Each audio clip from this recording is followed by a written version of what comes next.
Son las 7 de la mañana con 25 minutos. A esta hora queremos dar la cordial bienvenida a Carlos Pontón, consultor tributario, con quien hablaremos sobre el alivio financiero. ¿Cuáles son estas medidas de alivio financiero? Si usted no las conoce, ya les vamos a dar a conocer cuáles son estas 4 medidas que se ha dispuesto por parte del gobierno y que fue aprobado también a través de la Asamblea Nacional. Bienvenido a este espacio, Carlos. Le saluda Daniela Ruiz, Estefanía Santillán.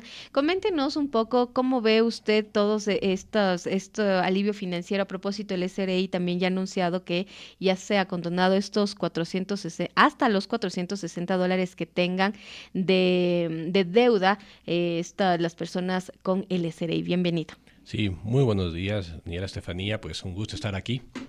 Y sí, efectivamente, esta ley que entró en vigencia a inicios del mes de diciembre prevé algunos alivios financieros, algunos beneficios para la población, que en realidad son, como suelo decir, pequeñas pastillas que provisionalmente, porque no se va a extender por mucho tiempo, algunos asuntos, pero en diferentes materias, ¿no? Uno de ellos es en el tema tributario, otros en el asunto municipal, en el asunto de vehículos, en el asunto financiero, en el asunto con la banca. Bueno, son varios incentivos. El tema, por ejemplo, de la extinción de las deudas tributarias menores a un salario básico del año 2024, que es los $460, efectivamente, todas esas deudas se terminan extinguiendo, se terminan, como diciendo, perdonando, ¿no? Quedan extinguidas, porque, claro, son deudas antiguas que más representa un costo administrativo para el Estado, que es el Servicio de Rentas Internas quien las recauda, antes que el beneficio de recaudarlas. Y por el tiempo, pues si ya ha pasado muchos años y no se ha visto una efectiva acción de cobro, pues es mejor eliminarlas y así no desgastarse en tiempo en deudas tan pequeñas. No generaría ninguna complicación en el tema de recaudación, sino más bien sería ese alivio, porque claro, muchas personas dirán, bueno, si se perdona sería como una pérdida para el SRI, no necesariamente contempla eso. Claro, sería una pérdida que habrá que ver en magnitudes ya macros cuánto podría representar para el Estado, porque claro, para el SRI sería un gasto tributario, es decir, algo que deja de recaudar, pero como yo digo, no hay manera alguna de maximizar una acción para cobrar deudas tan pequeñas. Entonces, es decir, eso es algo seguro. De hecho, ya se ha vivido épocas de extinción de deudas pequeñas, también de remisiones tributarias de intereses, recargos y multas, y claro, efectivamente, el beneficio significa que el contribuyente se libera de esa deuda definitivamente. Adicional, también se dice, el SRI podrá aceptar un plan excepcional de pagos de hasta 12 meses para obligaciones fiscales que estén en mora hasta el 31 de octubre del 2024. Esto respecto a los impuestos retenidos o percibidos. Sí. Se va a informar esto también para la ciudadanía. Sí. Estos impuestos retenidos y percibidos básicamente son las retenciones en la fuente de impuesto a la renta y retenciones de IVA, y también los impuestos percibidos ya es el pago del IVA por parte de los sujetos pasivos, de los que tienen que facturar y vender por la venta de sus bienes o servicios, ¿no? Entonces, estos impuestos normalmente pues la ley prohíbe que se dé facilidades de pago, que se paguen cuotas. Excepcionalmente ahora pues sale esta posibilidad, el SRI tiene que informarlo. Ya hubo algo similar, ¿no?, a inicios del año 2020, ¿no? En la época del gobierno del licenciado Lenín Moreno, pues salió una de las leyes de eficiencia económica, no me acuerdo exactamente el nombre, que favorecía también un plan excepcional de 12 meses. Ahora se lo vuelve a repetir, ¿no? Porque, claro, muchas empresas, sobre todo pues por la crisis del año 2023 y del año 2024, por muchos motivos, pues el tema de la seguridad o el tema de los razonamientos eléctricos, no ha podido pagar sus obligaciones de estos tributos percibidos retenidos, que se lo tiene que hacer mensualmente. Y si usted no lo hace mensualmente, pues se le va generando una acumulación de deuda. Entonces, esto significa que lo puede, como suele decir las tarjetas de crédito, pues se lo puede diferir hasta 12 meses. Entonces, este sí es un beneficio real y que obviamente se necesitará ya de normativa secundaria, del reglamento, de resoluciones del SRI, para ver cómo va operando ya desde el 1 de enero, ¿no? Además, se habla de una condonación tributaria del RIMPE para los negocios populares. ¿Esto también cómo podría ayudar? ¿Beneficiará? Beneficia, sí, porque hay muchos contribuyentes pequeños, ¿no? Los que son negocios populares, pues son los pequeños negocios que se han formalizado, por ejemplo, a veces ventas ambulantes o puestos en el mercado, pequeños negocios que no superan pues el umbral ¿no? de más de $60,000 al año, por ejemplo, ¿no? Sobre todo porque ahora estamos en esta época en donde lamentablemente ha incrementado, como usted dice, ¿no? El comercio, porque muchas personas se han quedado sin empleo y lo que están apostando es por el tema de estos pequeños emprendimientos. Correcto, y estas personas son los que más le han afectado estas crisis de los razonamientos eléctricos, pues no son empresas que puedan, por ejemplo, comprarse un generador para que no haya parado su producción, o son empresas que necesitan del día a día, del flujo diario. Entonces, al tener una deuda con el Estado, pues es mejor condonarles, porque el Estado tampoco pierde mucho, al igual que la extinción de las deudas de menos de $460, ¿no? Es decir, el Estado deja de recaudar, pero se le da un beneficio para que estas empresas pequeñas, negocios populares, sigan sobreviviendo en el tiempo.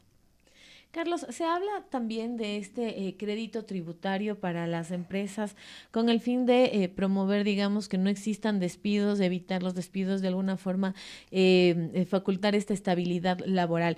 ¿Cuáles son estos tipos de créditos tributarios que se les puede otorgar a las grandes empresas? Y si realmente esta medida puede ser importante, puede ser valiosa, puede ser tomada en cuenta por los empresarios para evitar despidos a la interna. Sí, justamente va para eso, para evitar los despidos, ¿no? Porque la norma dice, si no se ha despedido empleados en los 3 últimos meses, octubre, noviembre, diciembre, que hagan ese esfuerzo las empresas.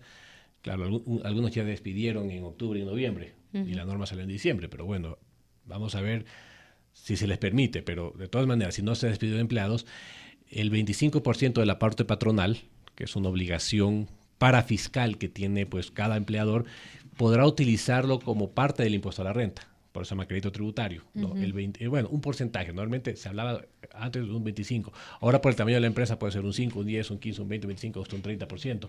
Y eso pues le generará un alivio pagando menos impuesto a la renta, porque ya parte de esa parte patronal es parte de su impuesto a la renta. Así dice la norma. Perfecto. Es importante también cuando hablamos del tema de remisión, por ejemplo, remisión tributaria, remisión de intereses, remisión de multas.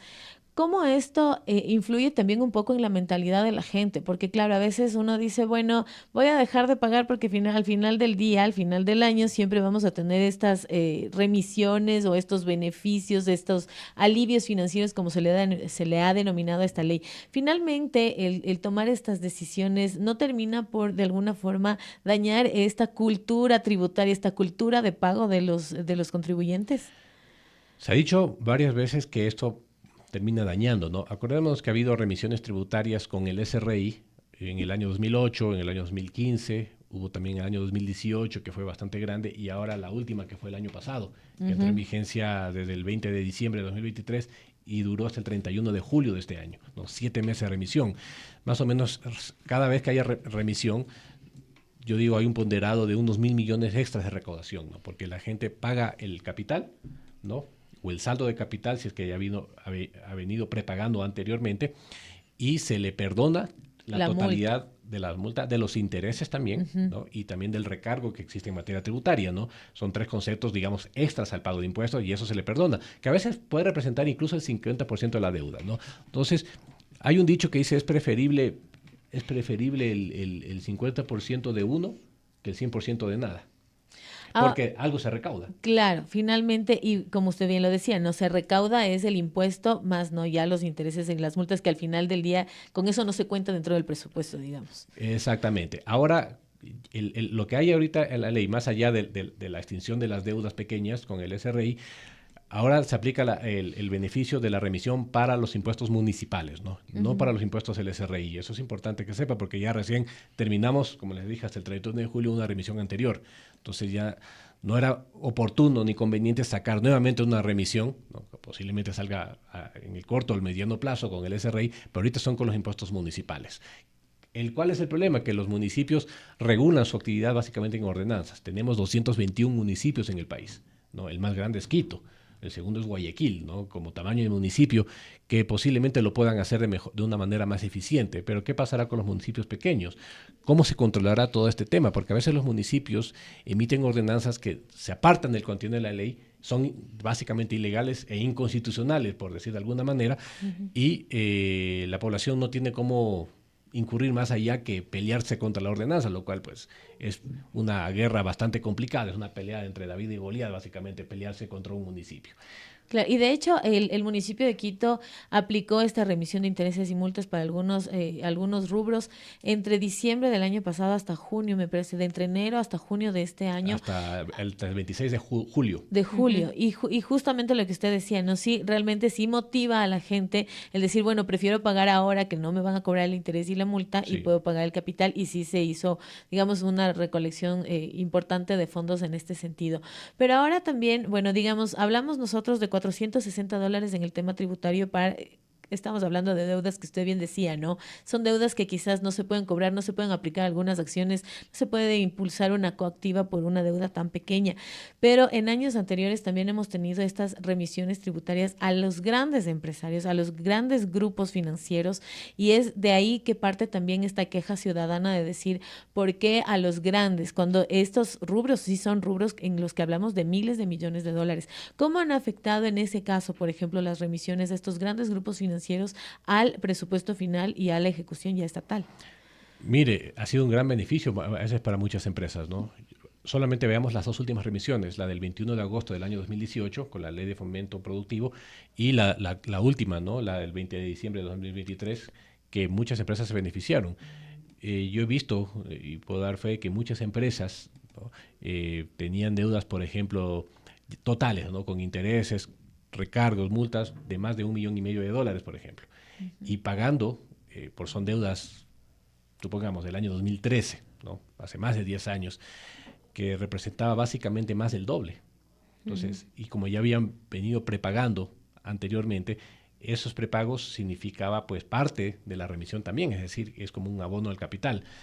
¿Cuánto tuvo que pagar en el año 2024 para extinguir la deuda, la tercera parte? Es decir, $500,000, ¿no? Es decir, que el Estado perdió el 66% de recaudación de esa deuda con ese contribuyente.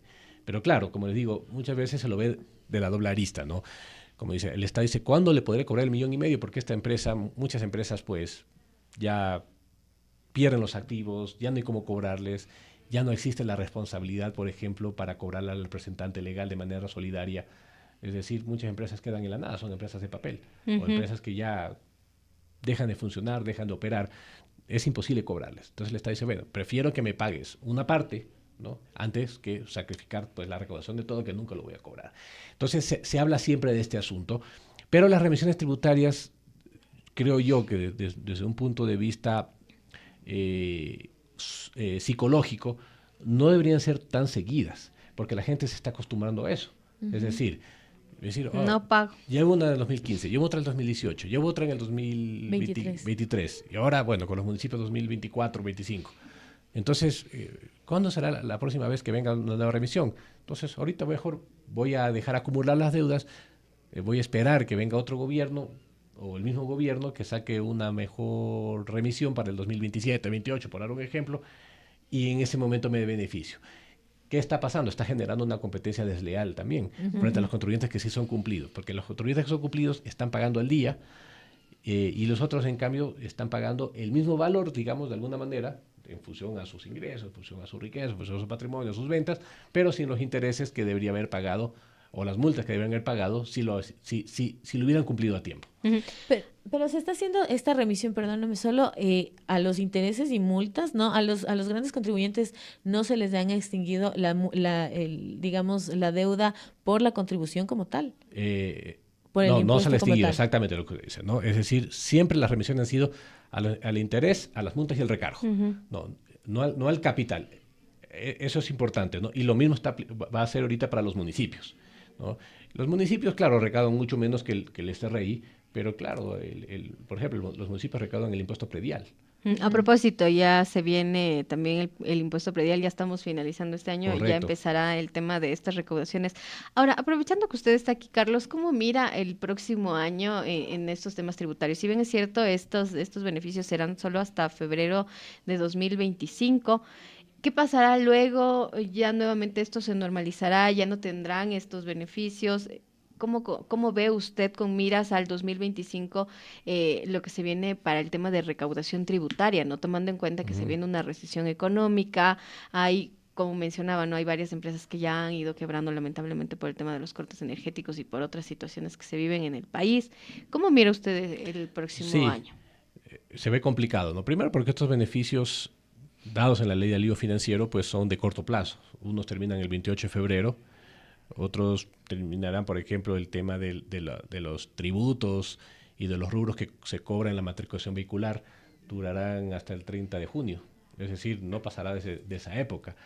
Hay el tema también de los arriendos, que no se sabe cómo se va a controlar ese asunto del incremento de los arriendos, porque nadie controla ese tema. Ni siquiera se puede controlar que no se suscriba contrato entre un arrendador y un arrendatario. Peor aún, que no incremente el canon de arriendo.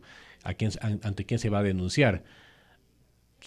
Se va a necesitar normativa complementaria, normativa secundaria para ver cómo se regula este asunto. Pero terminan estos beneficios y quedamos en las mismas. Claro. Si vuelven los razonamientos eléctricos, por ejemplo, porque todavía no es una certeza de que se hayan terminado definitivamente, básicamente pues las empresas volverán otra vez a una parte deficitaria, disminuirán sus ventas, despedirán trabajadores, ¿no? Y volvemos otra vez a un mismo problema. O sea, para mí esta ley de alivio financiero es positiva, pero solamente por un momento determinado. Es un parche, no es una solución definitiva. Entonces, eso se prevé. Aparte, bueno, yo creo que la población también está ahorita está pendiente del cambio electoral, ¿no? Ahorita se viene, ya estamos en campaña anticipada, pero se viene formalmente desde el 5 de enero la campaña. Hay que ver si va a continuar el mismo gobierno o no va a continuar el mismo gobierno, ¿no? Eso también, porque, por ejemplo, el presidente Noboa ha dicho que en el 2025 no va a haber otra reforma tributaria, que los contribuyentes y las empresas pues están tranquilos porque les va a dar una seguridad jurídica, que los impuestos no se van a aumentar, ¿ya? Que sí se prevé, si el presidente Noboa continúa 4 años más, se prevé en el largo plazo una reforma integral tributaria. Pero eso tampoco la población lo puede saber, ¿no? Porque la potestad de presentar reformas tributarias es única del presidente de la República. Claro, la presenta la Asamblea, pero solamente el presidente puede presentar el proyecto de ley. Entonces, si el presidente dice que no va a haber, bueno, habrá que confiar en la palabra de él. Pero en si cualquier viene momento, otra persona, o viene otra persona y presenta, claro, eso habrá también que analizarlo. Perfecto, muchísimas gracias a Carlos Pontón, consultor tributario, por habernos acompañado esta mañana. Encantado, un gusto. Hemos dialogado entonces sobre lo que implica y cómo se va a aplicar esta ley de alivio financiero con el consultor tributario Carlos Pontón. Vamos a hacer una breve pausa y volvemos enseguida con nuestro siguiente entrevistado. Un equipo de profesionales de la comunicación le acompañan todos los días en 102.9 Noticias. 102.9, la radio de Quito. Inicio de espacio publicitario. EQ 911, ¿cuál es su emergencia? ¡Aló!